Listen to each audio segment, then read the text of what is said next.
Hello, and welcome to the Reykjavik Newsdesk. I'm Andie Sophia Fontaine, and these are the week's top stories in Iceland. If you like the content that you see here, be sure and like and subscribe. And if you really like the content that you see here, check out the Patreon link in the description below to see what kind of goodies you can get just by kicking a little extra coin our way. But now, the week's top stories in Iceland. There's still no end in sight to the fin whale controversy that continues in this country, and the Ministry of Fisheries has yet to announce whether or not they will renew the whaling license for the one company that engages in fin whaling in this country. Now, as I previously reported, Hvalur HF is the only company in Iceland engaging in fin whale hunting. Fin whaling has no historic or cultural roots in Iceland whatsoever. Statistically speaking, no Icelanders even eat whale meat. The fin whale meat is exported. This company isn't even profitable. It has lost 3 billion ISK over the past 10 years, and it has been kept afloat, if you will, due to the fact that it owns shares in other companies. And most Icelanders polled on the subject believe that fin whale hunting is hurting Iceland's image. In other words, fin whale hunting does not serve Iceland historically, culturally, nutritionally, or economically. And yet, it persists. The ball is in the court of the Minister of Fisheries, Andie Sophia, especially in light of a report from the Food and Veterinary Authority, which showed that the fin whale hunting being conducted in Iceland breaks Iceland's own laws about the hunting of fin whales. And the pressure on the minister has been mounting. For example, actor Jason Momoa recently spoke out against Iceland hunting fin whales, copying text from another Instagram account called The Last Whaling Station. That Instagram account is dedicated to highlighting the fin whale hunting situation in Iceland, and it is in English.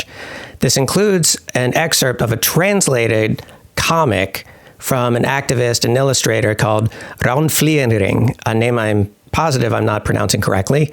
In any event, this comic is very informative on the history of fin whaling in Iceland and what effects fin whaling has on the environment. I've linked to the full Icelandic version in the description, but I've also linked to the Instagram post, which contains some translated pages. It's really interesting stuff, especially that it emphasizes the environmental impact. You see, there's a common myth that the fin whales are gobbling up all the fish, and so we need to hunt them, and that's simply not true. On the contrary, the fin whales are necessary as a part of our ecosystem to keep the fish stocks active. In fact, there's 2 petitions going on right now calling for an end to fin whale hunting in Iceland. One of them, Hvalvinir, which is literally Friends of Whales. They have a petition going on that has crossed 21,000 signatures. There is another petition in Icelandic language called Stoppum Hvalveiðum, Stop Whale Hunting, which has crossed 16,000 signatures at the time of this recording. I've linked to both of them in the description. In light of all this, the report, the protests from at home and abroad against whale hunting, what has the minister's response been?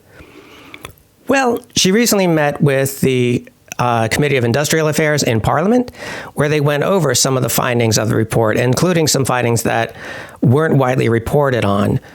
We already knew that about a fourth of the whales hunted did not die instantly or even quickly, as is required by Icelandic law. Another fact that came to light was that a lot of these whales were, in fact, nursing mothers, and some of them were pregnant, and it's illegal to hunt those whales too.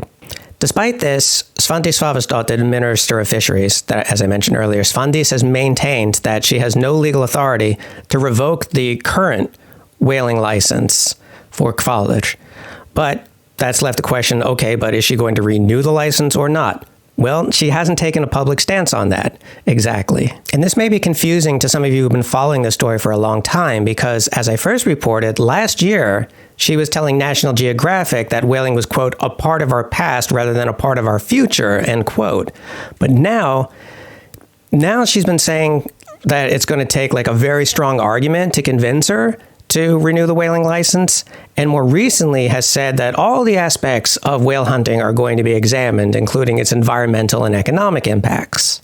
So for those of you hoping that a minister from a party calling itself the Left Greens would take a public stance on whale hunting, you're out of luck. However, to be fair, it could be that the minister is just being nebulous and using this type of language for strictly political reasons, and in the end, she'll end up not renewing the license after all. We will have to wait and see. Remember in a previous video when I mentioned that the police had bought a bunch of machine guns for the express purpose of arming a few police officers expressly for the 2 days of the Council of Europe summit, and now we don't know what happened to the guns? Well, now we do. And it turns out we're keeping the guns. Minister of Justice Jon Gunnarsson, who is himself a big fan of arming up the police further, didn't make this public until he was directly questioned about this in Parliament, when he was asked, like, are we returning these guns? Are we selling them? What's going on with these guns? And he has maintained that, the police need them, and so we're keeping them.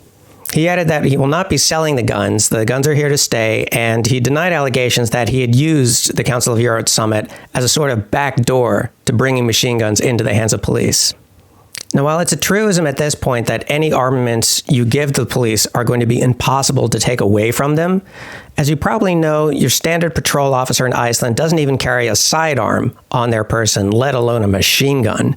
So it could be that these machine guns are just going to be used by our Special Weapons and Tactics team, also known as Vikingasveitin, or the Viking Squad. But again, we'll just have to wait and see. In other news, the Icelandic company Össur will be continuing its cooperative efforts with Ukraine. Össur makes a lot of things, but is probably best known for its prosthetics. And unfortunately, there's been a big need for prosthetics in Ukraine since Russia invaded the country over a year ago.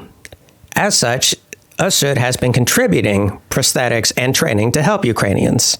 Specifically, they've been working with a rehabilitation hospital in Lviv called Unbroken Medical Center, and they've renewed the cooperative contract to continue helping them.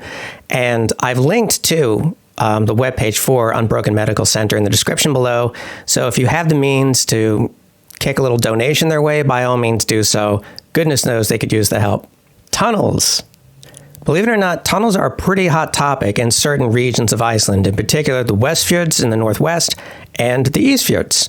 In fact, in the East Fjords, there are several tunnels on the table, so to speak. It's just a question of which ones to be built first. The Ministry of Justice contends that Iceland's Civic Protection Authority, who you may know from anytime there's earthquakes and volcanoes in the news, they first want to see a tunnel built from Seyðisfjörður south to Mjóafjörður, and then a second tunnel from Mjóafjörður to Neskaupstaður, and then a third tunnel going from Neskaupstaður west up into the hills.